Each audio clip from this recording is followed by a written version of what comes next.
ये बताओ नंद बाबा कहाँ हैं? बाबा कहाँ हैं? ब्रजवासी बोले पहले बताओ कहाँ है वो। अरे वो सब बाद में बताएंगे, पहले बताओ कहाँ है बाबा।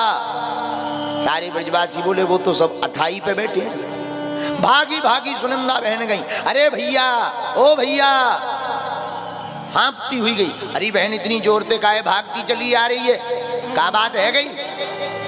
बाबा जी बता मैं तुमको खुशखबरी देऊंगी, का मिलेगा मोए?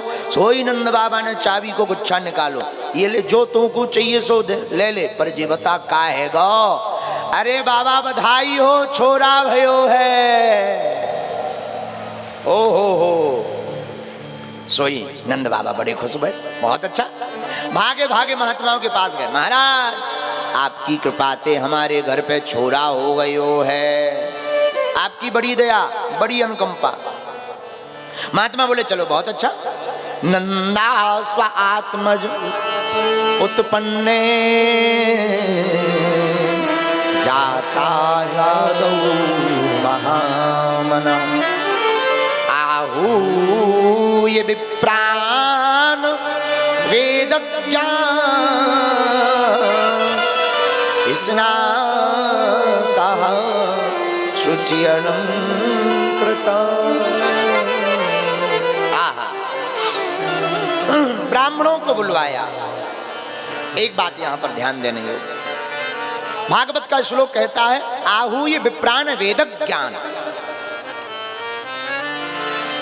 ब्राह्मणों को तो बुलवाया, पर कौन से ब्राह्मणों को? वेद ज्ञान, जिनको वेदों का ठीक से ज्ञान है।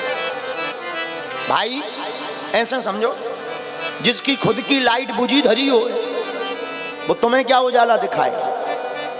बोलो सीताराम। भाई किसी की लाइट खुद की बुझी हो, अब तुमसे कहे हाँ चले आओ चले आओ चले आओ चले आओ। एक गांव में आदमी था अंधा अंधा अंधा, अच्छा अंधा का अंधों का गांव, पूरा गांव ही अंधो। अब गांव था पूरा अंधों का। गांव में आया हाथी, हाथी आया हाथी आया हाथी आया, तो जो हाथी के महावत थे उन्होंने कहा हाथी आया, सोई गांव के सब अंधे भगे। सबने कहा चलो हाथी देख तो सकते ही नहीं, छू के देख लइए। काऊ ने पांव पकड़ो, काऊ ने सूंड पकड़ी, काऊ ने पूंछ पकड़ी, काऊ ने पेट पकड़ो। अब जब हाथी चलोगा सोई सब अंधे बैठे, अब आपस में बता में बोले भैया हाथी कैसा हो? तो एक बोलो खम्मा सोहातो, जिसने पांव पकड़ा बोला खम्बा। एक बोले है झूठ हुआ, बोला तेने को और पकड़ ला पत्रो पत्रो हाथो, जिन्हें पूंछ पकड़ी हो पत्रो पत्रो। एक बोले अरे चल तुम सबके सब मूर्ख हो, तुमने नहीं पकड़ो, हमने पकड़ो हाथी, हमें पता है कैसा। बोले कैसा? बोले सूपा जैसा, चौड़ो हाथो चौड़ो, उन्हें कान पकड़ी थी। एक बोलो तुम सब झूठ बोला। बोले फिर? बोले हाथी हमने पकड़ो, हमें पता है कैसा। बोले कैसा? ऊपर से मोटो नीचे से पतलो सूंड। तो अब हाथी तो एक है, जिसने जहां पकड़ा उसको वैसे ही दिखाई पड़ा। ऐसे ही परमात्मा है, परमात्मा तो एक है, जो जिस भाव से देखता है भगवान उसी दृष्टि से भक्त को दिखाई पड़ते हैं। लेकिन बात वही है, देखने की दृष्टि चाहिए। इसलिए वेद ज्ञान, शास्त्र कहते हैं, भागवत कहती है आहूय विप्राण वेद ज्ञान। कौन से ब्राह्मण से पूजन कराओ? जो वेद ज्ञाता हो, जिसे मंत्रों के बारे में पता हो, मंत्र की विधि के बारे में पता हो, मंत्र को जो समझते हो, ऐसे विद्वान ब्राह्मण के मुख से ही अनुष्ठानात्मक कर्म को पूर्ण करवाना चाहिए। क्योंकि अधूरे विद्वान के करवाने से ना तो यजमान का कल्याण होता है, न विद्वान का कल्याण होता है। बोलो सीताराम। हम आपको एक कथा बताते हैं, बहुत बार सुनाई है। राम जी को रामेश्वरम की स्थापना करनी थी, लंका जाना था, तो भगवान शंकर की स्थापना समुद्र के पार करनी थी। राम जी ने बैठक बैठारी कि भाई शंकर जी की प्राण प्रतिष्ठा के लिए कोई विद्वान ढूंढो। उस जमाने में सबसे ज्यादा कोई विद्वान था तो वो था रावण। अच्छा बताओ, राम जी बोले रावण ही एक विद्वान बचू है, और उसी से अपनी दुश्मनी है, और उसी के वध के लिए अपन प्राण प्रतिष्ठा कर रहे। धन्य है रघुनाथ जी, राम जी जैसा, देखो राम जी जैसा कोई होना नहीं। राम जी ने जामवंत जी से कहा जाओ रावण से प्रार्थना करो कि आचार्यत्व स्वीकार अगर करे तो रावण को प्राण प्रतिष्ठा के लिए बुलाओ। जामवंत जी रावण के पास गए, रावण जय जय जय जय, आचार्य जी के चरणों में प्रणाम स्वीकार हो। रावण बोले खुश रहो। बोले देखे देखे लग रहे। जामवंत जी बोले जी कौन? बोले हमारे स्वामी हैं दशरथ नंदन राम, उनके हम मंत्री हैं। जामवंत मंत्री अति बूढ़ा, उनके हम मंत्री हैं। और हमारे सरकार शंकर जी की प्राण प्रतिष्ठा जो आपके इष्ट हैं उनकी प्राण प्रतिष्ठा रामेश्वरम में करना चाहते हैं और आप आचार्यत्व पद स्वीकार करिए।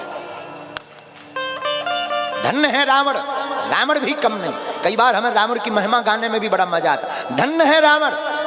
रावण बोला ठीक है, अगर तुम्हारे स्वामी राम यानी हमारे होने वाले यजमान भगवान शंकर की प्राण प्रतिष्ठा करवा रहे, हमको आचार्य रूप में कहा है, हमें आचार्यत्व पद स्वीकार। तो जाकर कह देना प्राण प्रतिष्ठा की तैयारी करें और रावण पूजन करने आएगा। जामवंत जी जाने लगे एक एक जन। तो रावण ने पूछा एक बात बताओ, हमारे यजमान के पास सामग्री तो पूरी है, लेकिन जामवंत जी भी चतुर कम थोड़ी हैं। देखो बूढ़ों में चतुरता तो बहुत होती है, वृद्ध चतुर तो होते हैं। देखो जवानी वाले लोगों को, जो जवान बच्चे हैं उनको बूढ़ों की सलाह इसलिए लेनी चाहिए कि बुढ़ापे वाले लोगों के पास अनुभव ज्यादा होता है। तो जामवंत जी चतुर तो थे ही। बोले आचार्य जी सामग्री तो सब है, लेकिन एक लंका का राजा है रावण, उसने उनकी पत्नी का हरण कर लिया, सो बस पत्नी भर नहीं है और सब व्यवस्था है, बस धर्म पत्नी नहीं है उनकी, धर्म पत्नी का। और रावण भी कितना अद्भुत आदमी है। बोले कह देना चिंता ना करें, व्यवस्था हो जाएगी, हम रावण से मांग के ले आएंगे। और आप कथा सुनेंगे तो आपका दिल खुश हो जाएगा। महाराज कथा कहती है कि रावण जानकी जी को लेकर गया विमान पर बैठा था, लेकिन ये कह के गया कि हम तुम्हें लिए जा रहे, अभी हम आचार्य रावण हैं और रावण दशानन से हम तुम्हें उधार उठा करके लेकर जा रहे हैं और वापस फिर यहीं अशोक वाटिका में तुमको बैठाएंगे। रावण जानकी जी को पुष्पक विमान पर बैठा करके समुद्र के इस पार आया, नीचे उतरा, भगवान राम ने साष्टांग दंडवत प्रणाम किया और रावण की शब्द शैली सुनना, विजयी भवा। आचार्य है तो आचार्य तो शिष्य का कल्याण की बात, विजयी भवा, कल्याण हो, शत्रुओं का विनाश हो। तो जामवंत जी हंस के बोले तुमसे बड़ो है कौन को शत्रु, मन ही मन। आगे बढ़े, रावण ने कहा राम व्यवस्था तो सब है।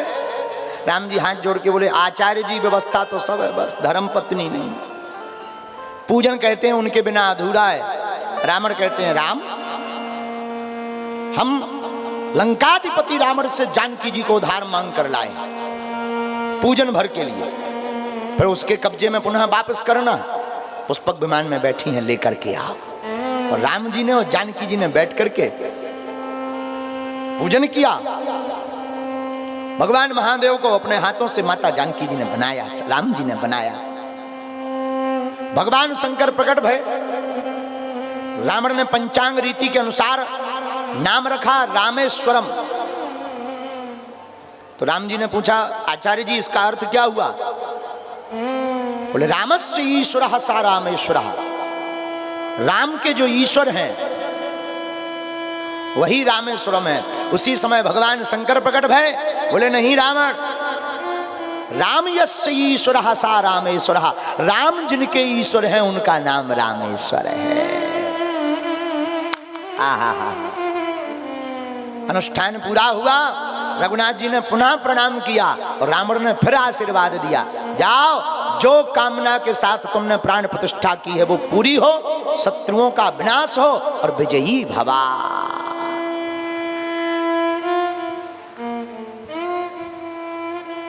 तो ये इससे सिद्ध होता है आहूय विप्रान वेद ज्ञान। विद्वानों की पूजा होनी चाहिए, विद्वानों को बुलाया जाना चाहिए और प्रत्येक पढ़ने लिखने वाले ब्राह्मणों से भी प्रार्थना है कि आप भी 4 संगीत सीख करके हमारे जैसे ठलुआ कथाकार मत बनना, वेद ज्ञान बनना। पहले आचार्य की शरण में जाकर के बढ़िया परिष्कृत रूप से संस्कृत को पढ़ना, पर भागवत का अनुसरण करना, पर भागवत के अनुसार जीना और फिर भागवत कथाकार बनना। वरना हम अबेलो सीखत जा रहे हैं, बुराई दुर्दशा है, ऐसी दुर्दशा है। कई बार श्लोक भूल जाई ना है, कोई श्लोक ना हो जोड़वे पर संस्कृत कई बार खुद अपने आप से मिलवे पर संस्कृत खुद सोचन लगत कि हमनी का के दई। हाँ, तो बढ़िया विद्वान बनना चाहिए।